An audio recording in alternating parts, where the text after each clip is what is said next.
국내에서 코로나19 첫 환자가 발생한 지 651일, 1년 9개월가량이 지났습니다. 이제 우리는 단계적 일상회복, 코로나19의 완전한 종식이 아닌 바이러스와의 공존을 선택했습니다. 특히 대구는 1차 대유행 때부터 어려움을 겪어 일상 회복에 대한 열망이 컸는데요. 어떤 점이 달라지고 또 시민 반응은 어떤지 오늘 첫 소식 양관희 기자가 보도합니다. 대구 수성구 드란길의 한 횟집.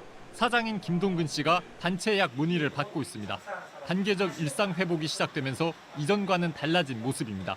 코로나19로 매출이 반토막나 6천만 원 빚을 안고 있지만 이제 회복되는 일상에 기대를 걸고 있습니다. 이제는 백신 접종 구분 없이 손님을 12명까지 받을 수 있고 영업시간도 제한이 전혀 없어 24시간 내내 가능하게 됐습니다. 인원 제한을 좀 더 완화를 해주시면은 소상공인들 입장에서는 상당히 기대가 크게 생각하고 효과가 있을 것으로 생각하는데 그런 부분이 좀 아쉽습니다. 노래방 주인 이용만 씨도 노래방 기기와 마이크를 손질하며 손님 맞을 준비를 합니다. 코로나19가 터진 뒤 20개월가량은 매출은 거의 없었고 대출은 9천만 원으로 불었습니다. 생계 유지를 위해 아르바이트까지 해야 했습니다. 이제 영업시간 제한 없이 백신 패스, 즉 백신 접종을 완료한 손님을 12명까지 받을 수 있어 숨통이 트입니다. 다들 반기는 분위기는 맞습니다.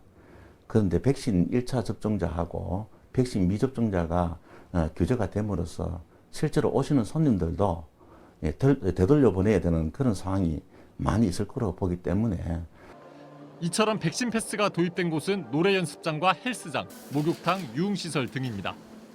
백신 패스는 이번 프로야구 포스트 시즌에도 활용됩니다. 대구구장은 전 좌석을 백신 완료자나 PCR 검사 음성 확인자에게만 허용하고 관중은 치킨과 맥주를 즐길 수 있습니다. 시민들도 조금씩 되찾는 일상을 반기며 좀 더 방역 정책이 풀려야 한다는 의견도 제시합니다. 지금 여기까지 정부가 그랬지만 큰 효과가 없었잖아요. 그러니까 또 다른 실험을 한번 해봄으로써 경제에 또 도움이 되면 좋은. 조금씩 되찾고 있는 일상을 지키려면 개인들이 방역 수칙에 더욱 신경을 써야 한다는 목소리도 나옵니다. 일상 회복으로 어느 정도 이제 돌아가도록 돼 가지고 서민 생활하고 또 이제 자영업자들도 한 사람이라도 더 있으면은 수입이 그만큼 낮잖아요. 그 대신에 청결 문제는 더 철저하게 해줘야 안 되겠느냐.